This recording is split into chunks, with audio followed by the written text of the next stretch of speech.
Some stories don't begin with fire. They begin with silence, with an ordinary night that should have meant nothing, and yet it becomes the moment everything changes. If I had known what was waiting for me that evening, maybe I would have turned off the TV, gone to bed early, and never sat down beside him on that couch. But life doesn't give you warnings. It only gives you choices, and once you take one, you can't go back. It was a quiet Friday night. I sat in the living room with my stepson, Noah. Ever since my husband, Mark, passed away 2 years ago, the house had lost its laughter. What used to be filled with family dinners, late-night talks, and silly arguments had become heavy, silent.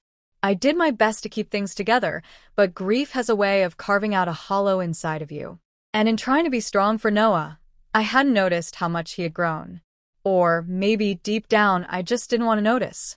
We were watching some movie, action with a splash of romance here and there. Nothing unusual. But for the first time, I caught myself really looking at him. Noah wasn't the lanky teenager I used to scold for leaving socks all over the floor. He had filled out. Broad shoulders. A sharp jawline. His voice deeper now, steadier. Sitting there on the couch with his arms stretched lazily across the back, he didn't look like a boy anymore. He looked like a man. And that realization sent a strange unease through me. I quickly shook the thought away, reminding myself, he's my stepson. That's all. But as the movie played on, it was as if the room itself began shifting.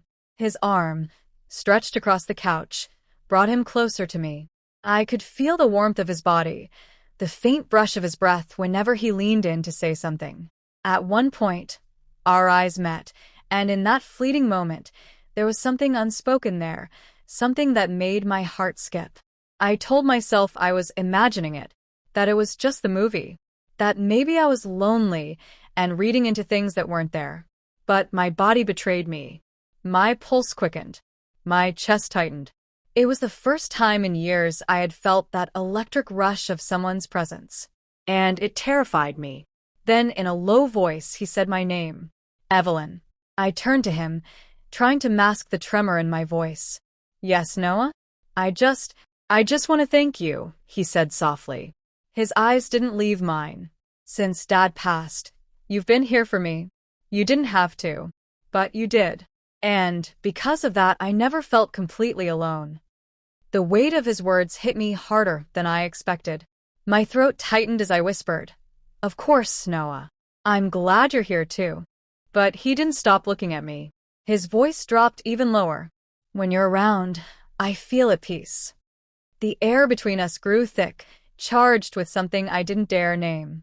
His hand shifted slightly on the couch, as if fighting the urge to reach for me, but his eyes told me enough.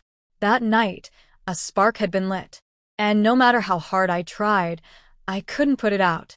The following days, everything felt different. Noah was suddenly attentive, almost protective. He helped me around the house without being asked.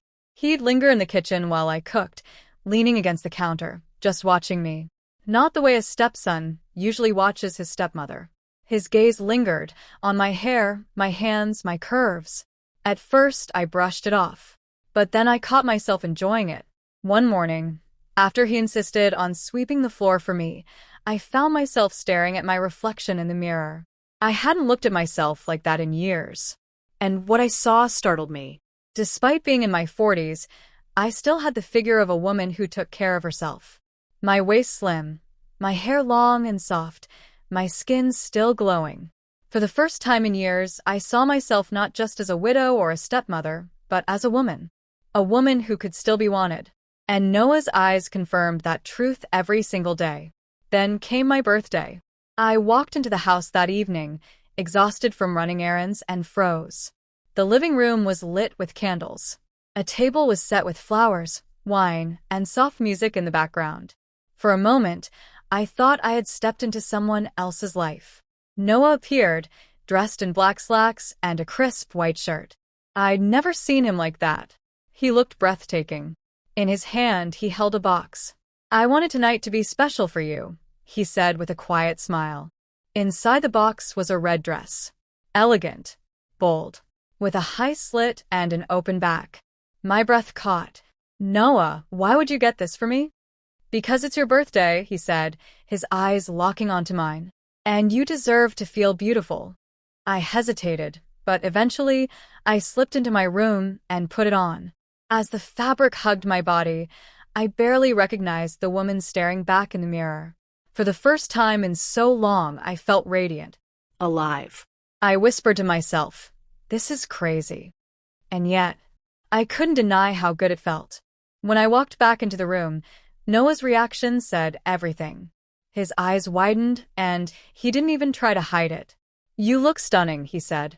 I flushed, trying to laugh it off, but my heart was racing. We sat down at the table. The candles flickered between us. The wine loosened my nerves. We talked, laughed, remembered. But then his tone shifted. How is it possible, he asked quietly, for a woman like you to be alone? The question sent a shiver through me. I tried to deflect, but he leaned closer. You don't have to be. Not anymore. You deserve more than loneliness, Evelyn. You deserve someone who sees you. His words hit deeper than I could bear. When he finally leaned in and pressed his lips to mine, I froze. Then, against all my better judgment, I let myself sink into it. It wasn't just a kiss. It was years of loneliness colliding with something I couldn't deny anymore. But reality slammed back. I pulled away, breathless. This isn't right, I whispered. I rushed to my room, my mind spinning. I locked the door, sat on my bed, and tried to convince myself that nothing had happened. But I could still feel his lips, still see the look in his eyes. Hours later, I stirred awake to the sound of the door creaking. My heart raced as I saw his silhouette. Noah, I whispered, half in shock, half in anticipation. I know I shouldn't be here, he said quietly, closing the door behind him. But I can't pretend anymore. The room felt suspended in time. My heart pounded so hard I thought he could hear it. I knew I had to say something, anything. But when my eyes locked with his, all the walls I had built around myself crumbled. And in that fragile silence, I realized the truth. I didn't just see him as my stepson anymore.